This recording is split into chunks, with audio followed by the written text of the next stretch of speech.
Hi! Have you ever thought about the fact that we as jazz pianists, we need to wear 4 different hats? So we need to train ourselves so that we are capable of playing piano with 4 different roles in mind. In traditional jazz, we should work on playing jazz piano wearing 4 hats. The solo pianist hat, the duo hat with a solo instrument, the band hat, and the jazz piano trio hat. Those are all entirely different ways to play, and we should get to know all of them. So, what I will do for you now is to play a straightforward jazz tune called YSTIM, the tune that you're hearing in the background. So I will play the tune for you now in 4 different ways. In other words, let me show you how to wear all the 4 different hats on this one particular tune. So let's start by having a look at how you would play if you were playing alone. So the first hat is the solo jazz pianist's hat.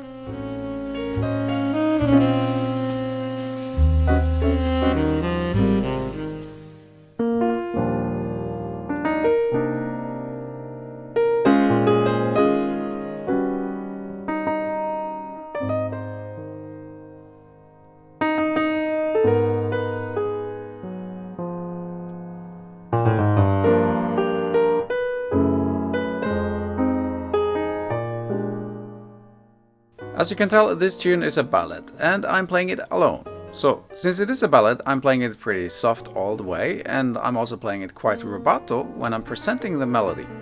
When you play a ballad alone, you should present the melody in a way where you make it as enjoyable as possible for you and for the listener. If you play a very famous tune, then of course you're more freer to disguise the melody. But now I'm playing a theme that you never heard before, so I'm playing it pretty straightforward compared to what was written.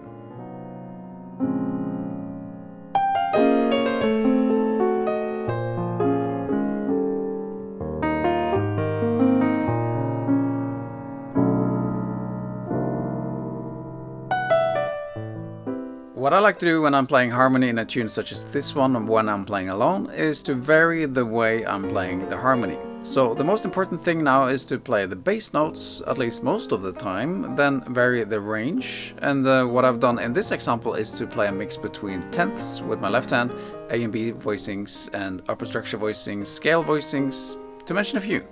On top of that, I'm reharmonizing on the spot compared to the original music.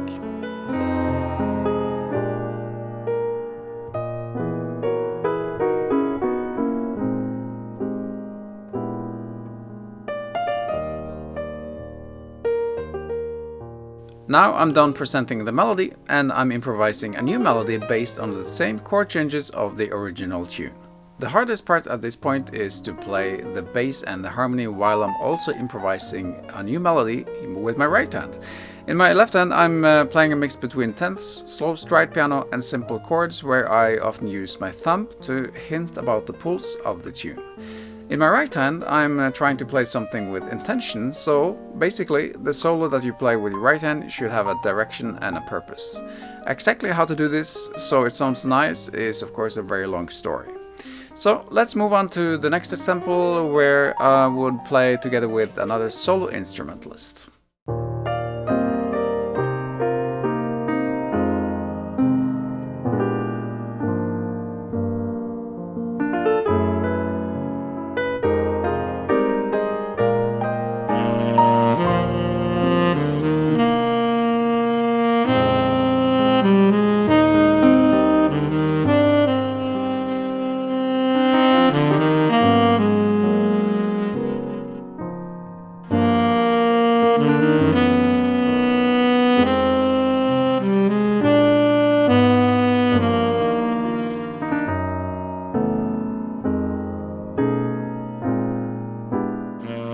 How sweet, isn't it? The second hat that you need to wear is when you're playing together with another solo instrumentalist. It could be if you're playing together with a singer or any kind of solo instrumentalist such as a saxophonist.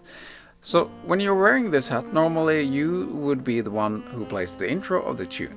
Then usually you won't have to play the melody at all. Instead, the singer or instrumentalist is taking care of the theme, and your job is to take care of the bass, the rhythm and the harmony all at once.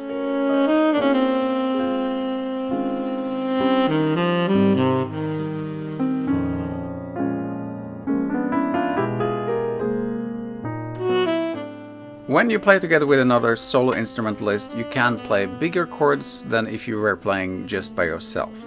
And even if you can play massive chords, just make sure that you vary the way that you play the harmony. Another thing is that the instrumentalist is sometimes having a long note or a break, and this gives you an excellent opportunity for playing a fill that you have practiced, or simply improvise something that you find to be interesting to push the music forward. In general, you should keep the rhythm steady, and I usually play on all the 4 beats, but occasionally I hit the brakes and stop. Whatever you do, just listen to the music, what it tells you to do.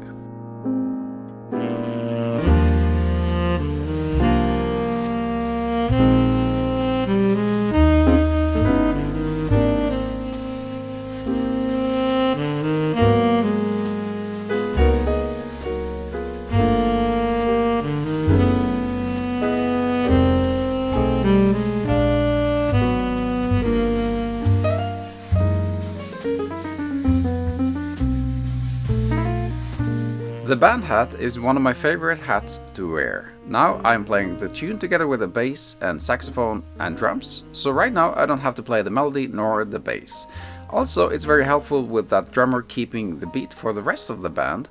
So your job now, as the piano player, is to create something that sounds great, like great sounding harmony, and the types of chords that you can play are many.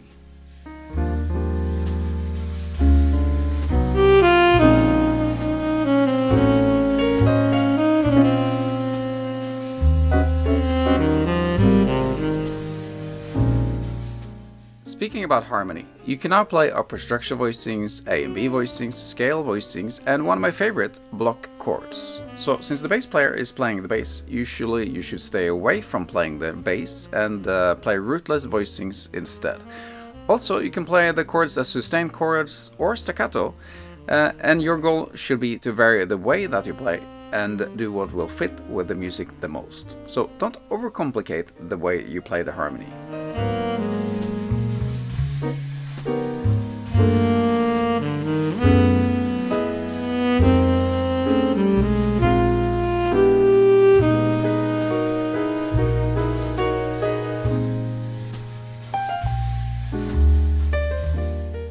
In addition to play fills when the saxophone is playing a long note or having a break, you will usually have to play a piano solo when playing in a quartet such as this one.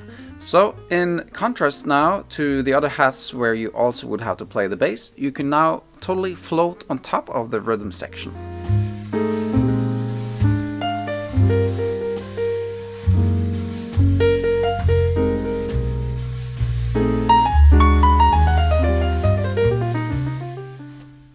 The chords you would typically play when playing together with bass and drums like this are A and B voicings. If you don't know them well, I suggest that you practice these first, as it is a good place to start. The chord changes are the same, of course, and just as if you are wearing one of the first 2 hats, you should now try to play something that is meaningful. And this skill can take a long time to develop, but the principles are simple. So I will talk more about the principle of creating an exciting solo when we have a look at the 4th and last hat we need to wear, as if we are playing in a piano trio.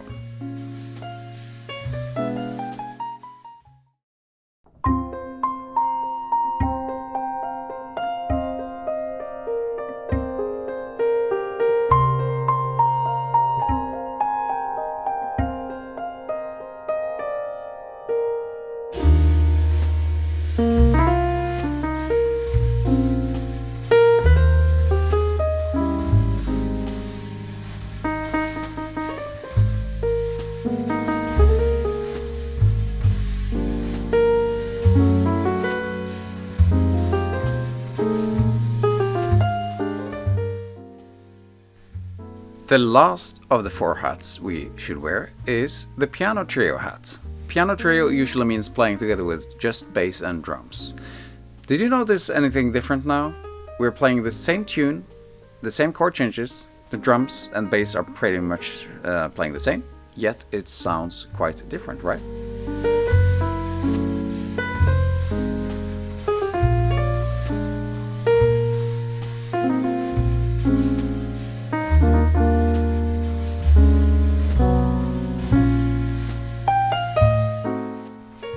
To me, The piano trios are maybe the most emotional way to express myself through the music I'm playing. So first of all, I now can play the melody without taking care of the bass or rhythm, and that gives an enormous freedom to phrase the melody as freely as I want. For example, by stretching the melody and play it behind the beats.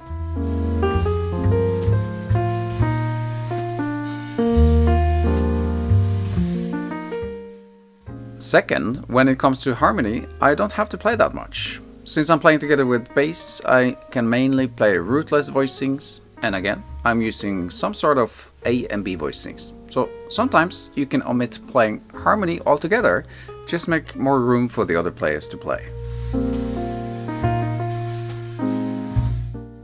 I said I would let you know the main principles of creating a good piano solo. So mainly it's done by creating a shape and moving it around within the chord changes like this.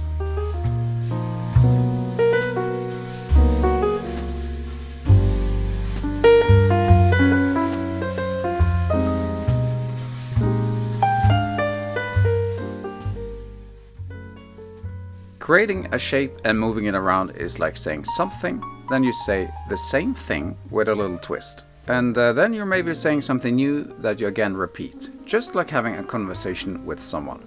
And all of this is great, but in order to make it sound good, you need to play it with direction and clarity.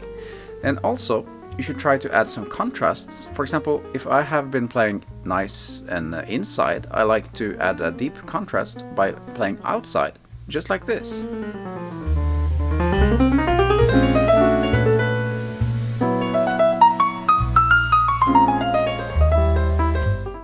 After playing outside, we'll bring it in and add a different kind of contrast.